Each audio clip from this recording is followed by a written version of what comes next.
students, welcome to week 5. This week we're focusing on reading fluency. We're going to discuss how reading fluency is developed and how we assess reading fluency not only when it's oral but also when students are reading silently. So essentially we always want to consider any skill that students have with the lens of assessment. So as we're teaching into or modeling or providing direct instruction, whether it's whole group or small group, we always want to think through that lens of assessment. So students are essentially practicing a skill and you're either noting those reading behaviors or their ability to engage in the task. And then you're providing additional instruction for students.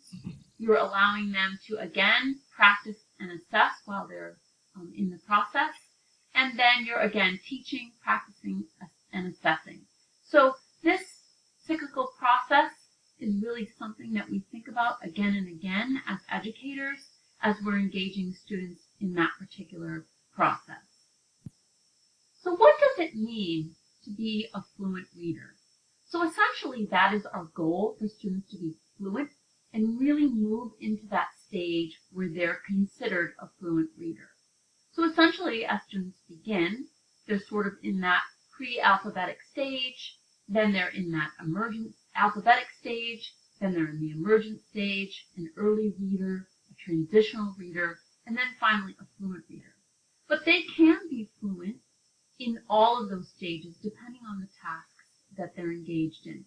And it's up to us as educators to really support them through this process and be able to have them practice skills and strategies so that they are being fluent with the skills they've taken on. So there's a lot of things that impact fluency. So their students' ability to command language. So we know our English language learners, sometimes they are perfectly fluent in reading or writing in their own language. And so that really supports their development. But sometimes our English language learners have difficulty with language itself, either the pronunciation of language or the pragmatics of language. So there's a lot that can impact fluency. So it's up to us to really think through that assessment lens as we are supporting students moving forward. But really, we're asking for students to really be accurate, to really apply the phonics and the phonemic awareness that we've taught them explicitly. So regardless of what developmental stage they're in, whatever skills they've learned, we're asking them to be accurate. We're asking them in some ways to be automatic with that processing. So they're not really thinking through tasks. So even if they come to a word they don't know, they're accurately and efficiently applying strategies that they know how to do. And then we're asking them to think about prosodic reading, which is really prosody. So thinking about that expression and that tone while they're reading so that their reading actually sounds like language or sounds like talking. So essentially being able to convey the author's meaning so that that particular skill or strategy can support their comprehension. Many times we're listening to them read orally, and developmentally this is where we model fluency instruction, and we think about students as they are engaging in becoming fluent readers. And then essentially we'll think about silent reading. So what does that self-talk sound like, and how are they monitoring their reading in relationship to our expectations around fluency development. When we begin to think about fluency instruction, we want to be sure that we incorporate a number of elements. So we want to incorporate the teaching of basic phonics skills and making sure that students are active as they are trying to apply the skills that they have. And we want to choose text that really supports them, that they really can be accurate because it's decodable, and that it's at their independent reading level. So when we think about a student's independent reading level, we're thinking about students in a way that we're selecting text for them, or they have access to text that allows them to be 95 to 100% accurate in their word reading, and that they have proficient comprehension, and that once some support is provided for them and they understand their goals around fluency, that they can have efficient phrasing and rate.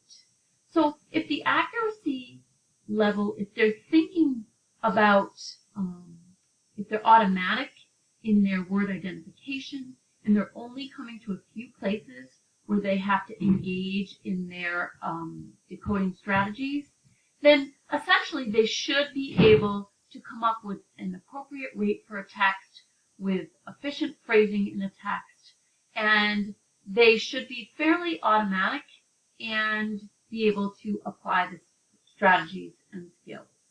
And so we really don't want to have them in their instructional level while they are practicing fluency. So an instructional level would be a place where they would need some type of scaffold or support, or that they're reading below 94% accuracy. So, which means that there would be in multiple places where they would have to stop and decode, or they'd come to unknown words.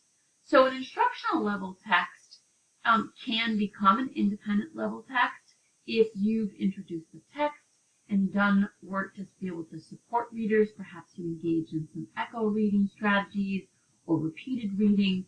So it's essentially not a text that they haven't seen before, so that they can actually apply some of that phrasing work and apply some of that prosody to be able to think about reading with expression moving forward. Right? So you're really getting them to come out of that word calling stage where they're trying to be so accurate and trying to put that those phrases and words together so that they can be able to work at that deep level of comprehension that they need to and be able to infer meaning from the text because they're automatic in that processing work. When we think about students really being accurate in their word decoding, right, that accuracy, we want to really think about how rapid they are at being able to say words so that automatic processing comes in, and that they have a fairly large bank of high-frequency words, or they're very comfortable with the accuracy when they're reading their high-frequency words, because they'll need to be able to use those to be able to anchor and be able to not stop and decode as often. So when students are first introduced to words, it really begins in their short-term memory, and then with additional access and tons of practice, so they're actually reading words outside of context, reading words within context, reading words in books, right? So they have a lot of opportunities to be able to practice this work, and then essentially these words become part of their long-term memory, and they can be able to recall them with ease. So we know, we've been discussing the different stages of readers and what they're able to do, but this work and what they're able to do really impacts their fluency and their fluency development. But as educators, we need to call them on the skills that they're able to do. So we know initially they're really thinking about that logographic stage of reading, and really in preschool we talked about them reading stop signs, and it's really automatic that they're able to do some of this work. Typically it's their name or identifying the first letter of their name. So this becomes automatic with time. So they see these things over and over again, and they practice them in their everyday life and through that print environment, and they begin to put these things in their long-term memory. We know with some direct instruction in kindergarten that they start to become automatic, right, with some of their sight words. In thinking of many students by the end of the year at least reading 50 words and being automatic with those words, and really having that phonemic awareness and some initial phonics instruction in place. So if we think about some of our readers, we want to think about what that work looks like in kindergarten and how we should be impacting students in that work. In kindergarten, we would expect students to see texts very similar to these. Right? So they're very short text. They're still practicing that concept of print. And you'll notice inside of the text that there's very little print. So students are just beginning to engage with just a tiny bit of print, and it's a very repetitive pattern text, and many of the sight words that they'll begin to access will be apparent in the text. So you can see that here, I, go, repetition of a lot of sight words, and you'll see that those words are repeated again and again over numerous pages. And there's a lot of picture support for students. So if you can imagine a student first beginning to read this text and apply some of the sight words that they may be able to read. So I would say this is probably around a January text for a kindergarten friend, right? So here I go, right? So initially, that student would read the text very slowly. So you might say, so this is the name of a book called Here I Go.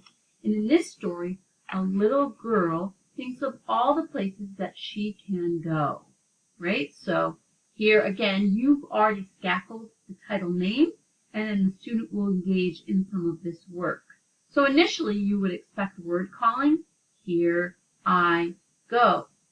I can go up this, right? And then you'll notice that it's some inferring on where she's going, but there may be some phonics work for the student to do, being able to notice, like thinking, is this a hill? Is this a mountain? What would it be best for me to say as a reader, right? Here I go up this, they could say mountain, right? But hopefully they use some of their phonics to be able to engage in the process of the initial sound and noticing that hill would make sense, and then saying the word hill.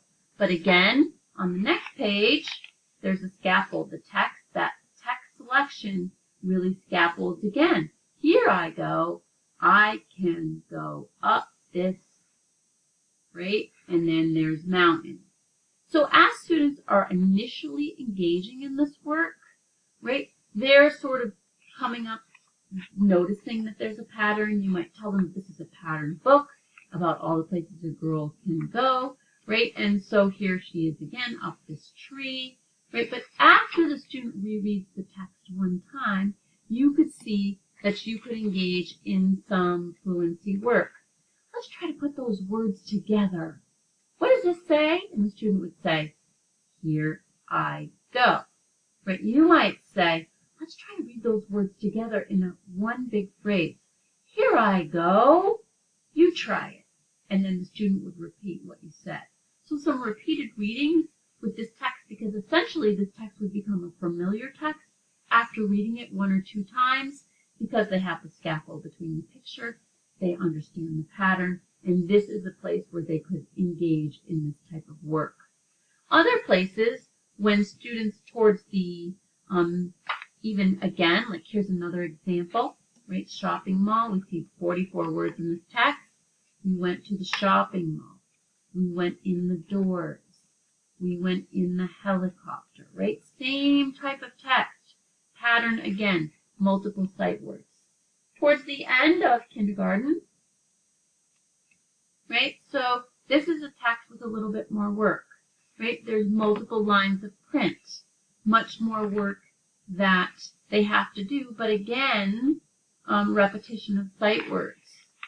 But this time, there's more opportunities to teach for fluency. So again, once this becomes the student's instructional level, and they're able to decode the words during the repeated reading process time, you can call on, so look, these are some interesting marks. This is the author telling you that the characters are talking, right? So Dad is talking to Billy. So you might have them in a second or third read try to echo read some of what you have said.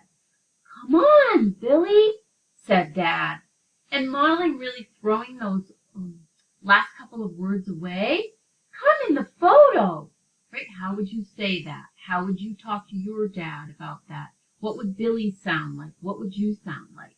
And then you could see really releasing that responsibility so that partners in small groups could also take turns reading those pages. And even some readers theater. You be Dad, I'll be Billy, I'll say what Dad says, right? So these types of conversations in really supporting developmentally that reading instruction for students.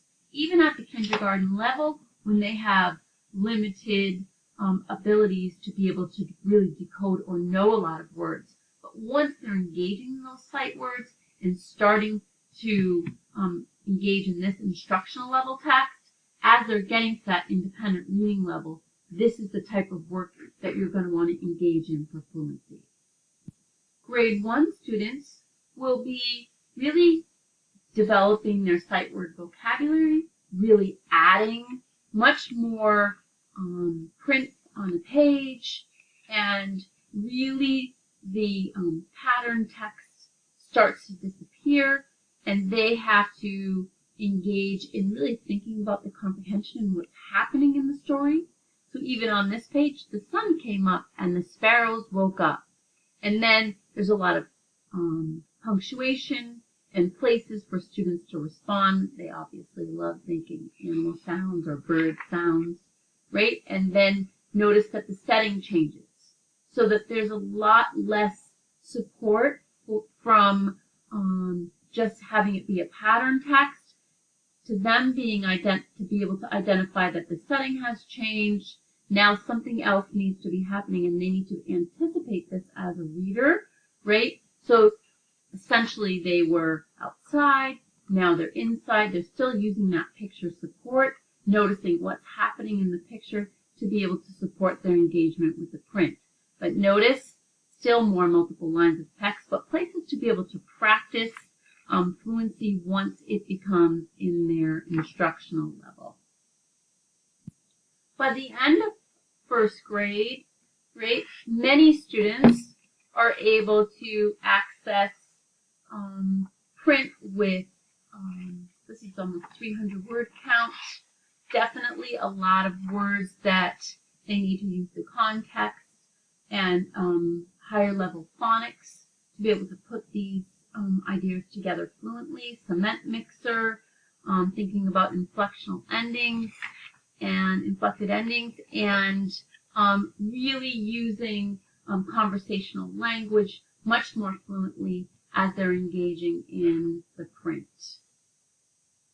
Second graders are beginning to apply a lot of that same strategy work, right, with even some mini chapter books and characters that repeat over time. So this is Minnie and Moo, and they have a series of books that have different problems, different solutions. So they're actually engaging in little mini chapter books where the characters are visiting different places, having conversations about different things, but notice the level and the complexity within the text. So once this is in a student's independent level and they're able to engage in this work, we can engage them in some of those same strategies around fluency instruction, and then use text scaffolds as a support for increasing that work within fluency and stamina to be able to support the reading development.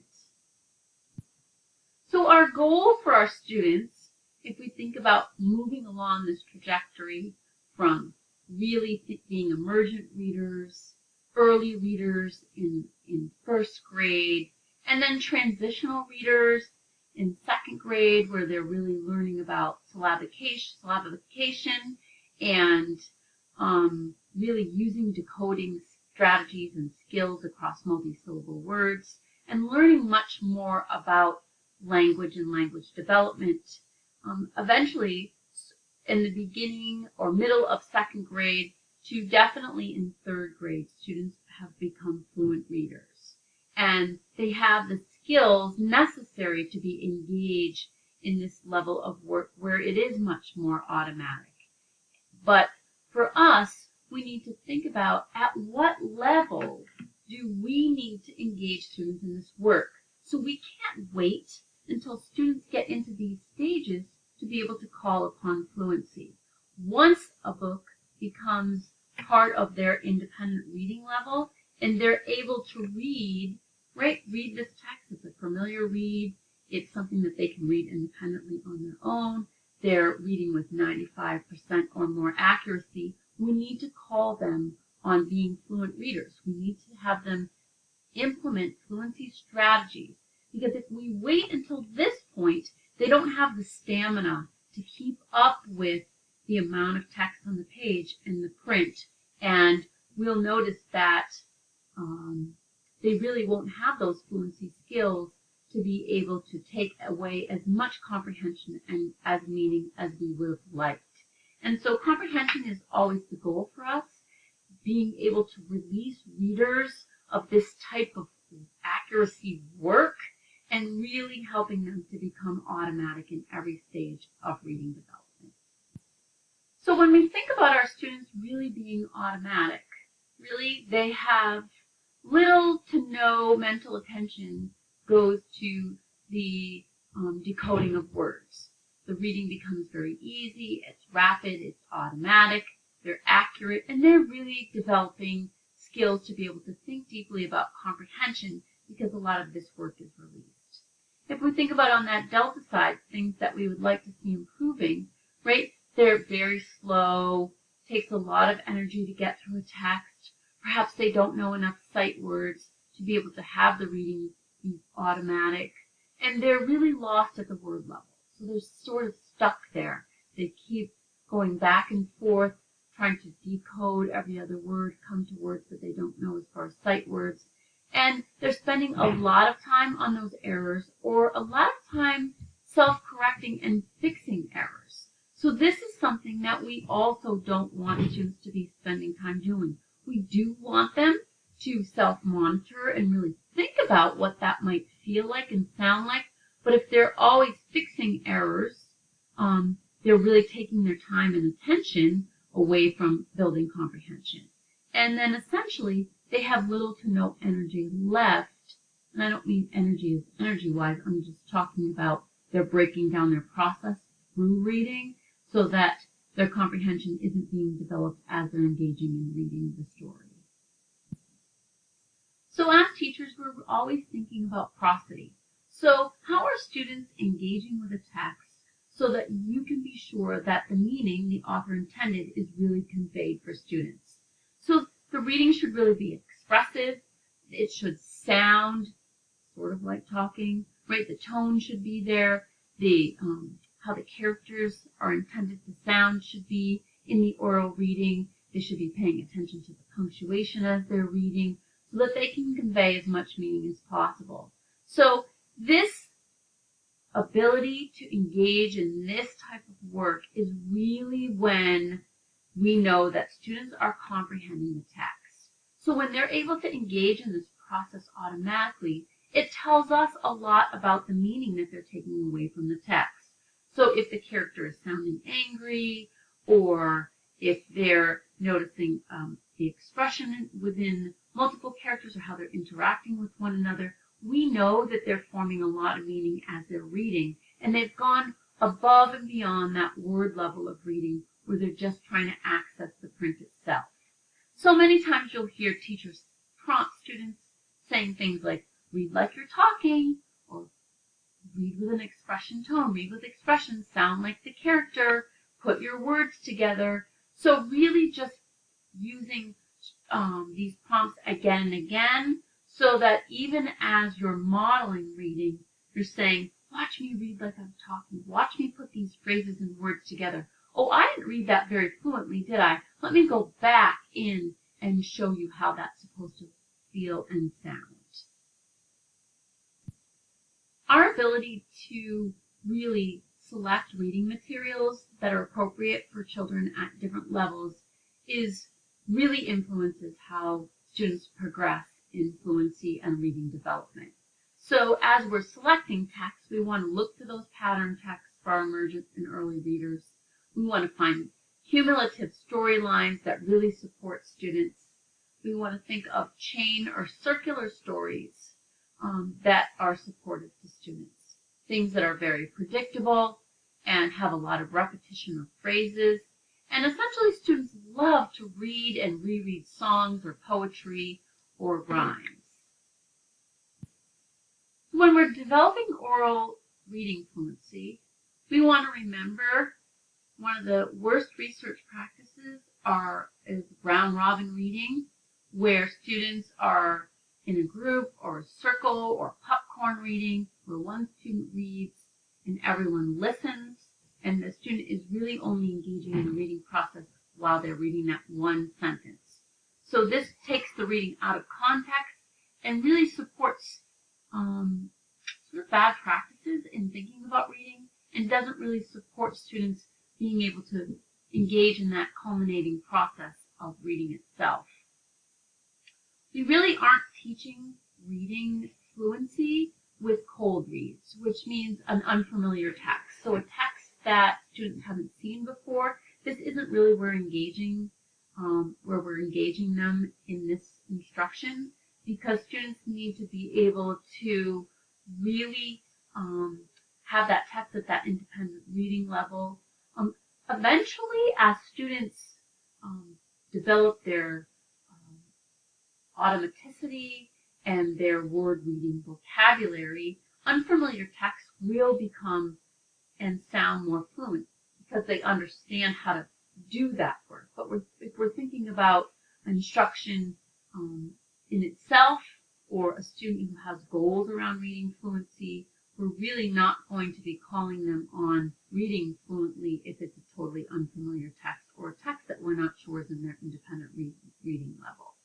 So we really want to model strategies like choral reading, echo reading, repeated readings, and engage students in things like reader's theater, right? Or where they're doing audio recordings of their reading and listening to it and really self-monitoring, like, how am I doing as a reader? How does this sound? Am I putting my words together? Do I sound like the character? And so they can really start to self-assess and think about, especially at the end of first grade and the beginning of second grade, what this really sounds and feels like.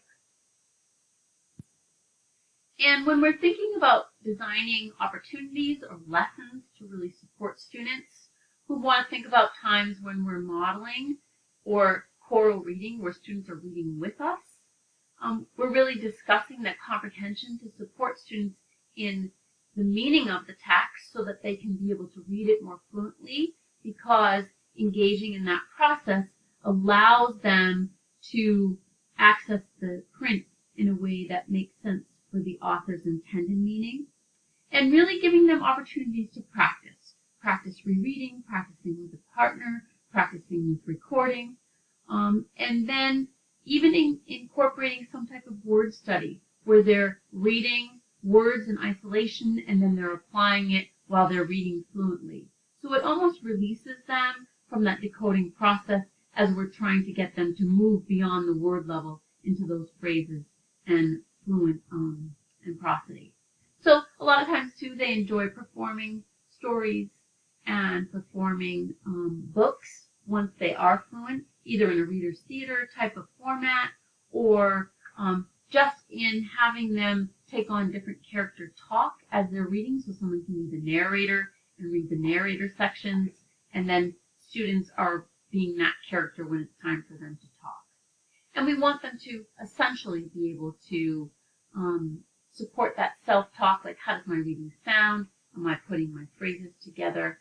And what does that expressive language sound like as I'm reading? So I want you to take a minute and watch this brief video on a first grade teacher and her reading practice in her classroom as she engages